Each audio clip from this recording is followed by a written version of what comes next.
ஐயா துணை அகில ஜோதி ஆன்மீக சேனல் நேர்கள் அனைவருக்கும் வணக்கம். நமது சேனலை பின்பற்றக்கூடியவர்கள் நமது வீடியோவின் ஒவ்வொரு வீடியோவிலும் எண்டு ஸ்க்ரீனில் பிளேலிஸ்ட் என்கின்ற ஒரு ஆப்ஷன் இருக்கும்.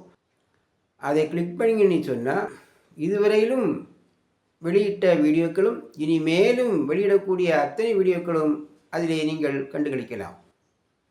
தொடர்ந்து சென்ற பதிவினுடைய தொடர்ச்சியை இப்போது அறிவோம்.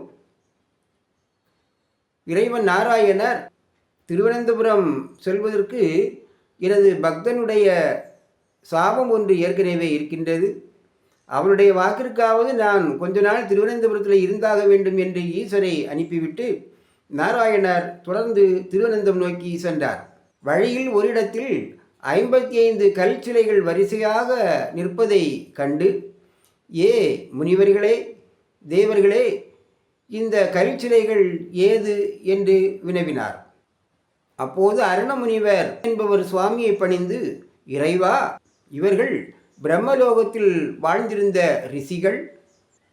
ஒரு சமயம் இவர்கள் பிரம்மதேவரிடம் உள்ள உலக உயிர்களின் கணக்கு என்கின்ற புத்தகத்தில் மாறாட்டம் செய்தார்கள் என்றார். அதாவது பூவுலகில் வாழும் மனிதர்கள் அனைவரும் தங்கள் வாழ்நாளில் செய்கின்ற நன்மை தீமைகள் அத்தனையும் உலக உயிர்களின் கணக்கு என்கின்ற இறை ஆகமத்திலே பதிவாகிவிடுகின்றது. மனிதர்களின் ஆன்மா பூவுலகை விட்டு சென்ற பின்பு மறுபிறவி எடுக்கும்போது முந்தைய பிறவிகளில் செய்த நன்மை தீமைகள் என்னென்ன என்று இறை ஆகமத்தை பார்த்து அதன் அடிப்படையிலேதான் மறுபிறவி செய்யப்படுகின்றது. பிரம்மதேவர் இந்த உயிர்கணக்கு ஆகமத்தை பார்த்து அதன்படிதானே பிறவி அமைக்கின்றார்.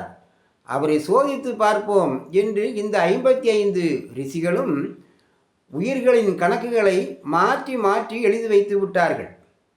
இதை அறிந்த பிரம்மதேவர் ரிஷிகள் செய்த குற்றத்திற்காக அவர்கள் 55 பேர்களையும் கல் சிலைகளாக போகும்படி சபித்து விட்டார். உடனே அவர்கள் பிரம்மதேவரை பணிந்து சாபத்திற்கான விமோசனம் கேட்டார்கள். அப்போது அவர் நாராயணர் ஸ்ரீரங்கம் விட்டு அனந்தபுரம் செல்ல வரும்போது அவருடைய திருக்கரங்களால் தீண்டப்பட்டு சாப விமோசனம் பெறுவீர்கள் என்று கூறியருளினார் என்றார். உடனே திருமால் தமது திருக்கரத்தால் சிலைகளை தொட்டவுடன் அவருடைய சாபம் நீங்க பெற்று சுய உருவத்துடன் ரிஷிகளாக 55 பேரும் சுய உருவம் பெற்றார்கள். பொதுவாக நமது இல்லங்களில் நடைபெறும் சுப காரியங்களில், குறிப்பாக கிரகப்பிரவேசம், அதாவது புது மனை புகுவிழா என்ற நிகழ்வை எடுத்துக்கொண்டோமேயானால் அதனுடைய முக்கிய நிகழ்வாக வேதியரை வரவழைத்து ஹோமம் வளர்த்து மந்திர உச்சாரணங்களை எல்லாம் செய்து அதன் பின்பு பால் காய்ச்சும் வைபவம் நடைபெறுகின்றது.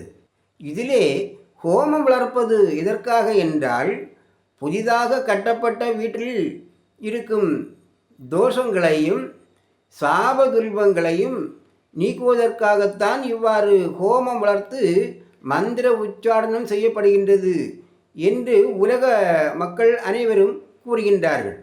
ஆனால் இங்கே ஹோமம் ஏதும் வளர்க்காமல் மந்திர உச்சாரணம் எதுவும் செய்யாமல் பரம்பொருளாகிய நாராயணரின் விரலின் ஸ்பரிசம் பட்டவுடனேயே 55 கல் சிலைகளும் சாபம் நீங்க பெற்று ரிஷிகளாக சுய உருவத்தோடு வருகின்றார்கள். இதனுடைய தொடர்ச்சியை நாம் அடுத்த பதிவிலே அறிவோம். ஐயா துணை.